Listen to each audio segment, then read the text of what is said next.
നമസ്കാരം, ഞാൻ ഷൈജു ആദപ്പള്ളി. ഇത് നോർത്ത് ജനമൈത്രി പോലീസ് സ്റ്റേഷനിലെ എല്ലാമായ ബിനോബാബു സാറാണ്. പിന്നെ നമ്മുടെ ഈ ബിഷപ്പിന്റെ വിളി തെരുവിലെ ഭക്ഷണ വിതരണ ശുശ്രൂഷ എത്ര നാളായിട്ടുണ്ട്? നമ്മള് കൊറോണ കാലം പോലെ തുടങ്ങി. അതായത് 4 വർഷമായി അല്ലേ? 4 വർഷം വെള്ളപ്പൊക്കത്തിനൊക്കെ തുടങ്ങിയതാണ്. ആ വെള്ളപ്പൊക്ക സമയത്ത് ഈ ചെല്ലാനം ആ ഭാഗങ്ങളിൽ പിന്നെ പുനമാവിലൊക്കെ ഒത്തിരി ആൾക്കാർക്ക് നമ്മളാൽ കഴിയുന്ന നമ്മുടെ ആളുകളുടെ എല്ലാ സഹകരണത്തോടെ പല സഹായങ്ങളും എത്തിക്കാൻ പറ്റി. അപ്പൊ ഇപ്പൊ ബിഷപ്പിന്റെ വിളി 4 വർഷമായി. ഇതെങ്ങനെ അറിഞ്ഞാന്ന് വെച്ചാൽ റോമല ചേച്ചി കഴിഞ്ഞ ദിവസം വിളിച്ചിട്ട് പറഞ്ഞ് നമ്മള് കൊച്ചിന് ഇപ്പൊ 4 വയസ്സായെന്ന് പറഞ്ഞു. കാരണം അന്ന് ആദ്യമായിട്ട് മാർത്തരസോമില് ഭക്ഷണം കൊടുത്ത് ആരംഭിച്ച ആ ഒരു ഇത് 4 വർഷം. കൊച്ചിന് 4 വയസ്സായി 6-ാം തീയതി ജനുവരി വന്നപ്പോ. അന്നാണ് നമ്മുടെ അപ്പൊ ഒരു ഓർമ്മ, ഒരടയാളം. അപ്പോ ബിഷപ്പിന്റെ വിളി ഇന്നും നമ്മള് എറണാകുളം പട്ടണത്തില് ഏതൊക്കെ സ്ഥലത്തേക്കാണ് നമ്മൾ?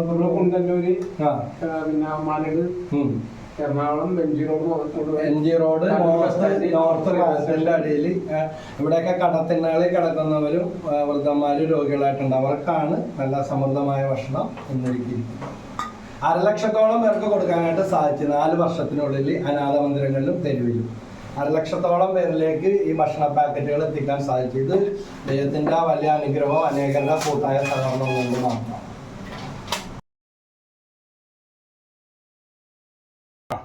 അപ്പൊ ഇന്ന് നമ്മുടെ കൂടെ അക്ഷയ സെന്റർ സിനിയുടെ ഹസ്ബൻഡ്, പേര് ജോർജ് ഉണ്ട്. അപ്പൊ ഞങ്ങൾക്കൊരു സഹായമാണ്. പ്രത്യേകം നന്ദി ജോർജ്.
ഒരു മനുഷ്യനാണ് ഈ കിടക്കുന്നത്. കലൂർ ബസ് സ്റ്റാൻഡിൻ്റെ പരിസരത്താണ് നമ്മളിപ്പോൾ ഈ ഭക്ഷണ വിതരണമായിട്ട് വരുന്നത്. ഒരു അപ്പാപ്പനായി കിടക്കുന്നത്, നല്ല പ്രായമുണ്ട്. അദ്ദേഹത്തിനാണ് നമ്മുടെ ടീം ഇപ്പോൾ ജോർജേട്ടൻ ഭക്ഷണ പൊതിയായിട്ട്. ഭക്ഷണം കഴിച്ചാ? ആ, കഴിക്കും. പേരെന്താ പേര്? ആ, ശരി. ആ, ഓക്കെ, സന്തോഷമായില്ലേ? കലൂർ ബസ് സ്റ്റാൻഡിൻ്റെ അവിടെയാണ് ഇന്ന് ബിഷപ്പിൻ്റെ വിളി ഭക്ഷണ വിതരണവുമായിട്ട് കടന്നു വന്നത്. തെരുവില ഭക്ഷണ വിതരണം കൊടുത്തു, ഭക്ഷണ പാക്കറ്റുകൾ കൊടുത്തു. അപ്പോൾ ആ ഭക്ഷണങ്ങൾ ആൾക്കാർ കഴിച്ചുകൊണ്ടിരിക്കുന്നതാണ്. ഇതാണ് സീനുകൾ.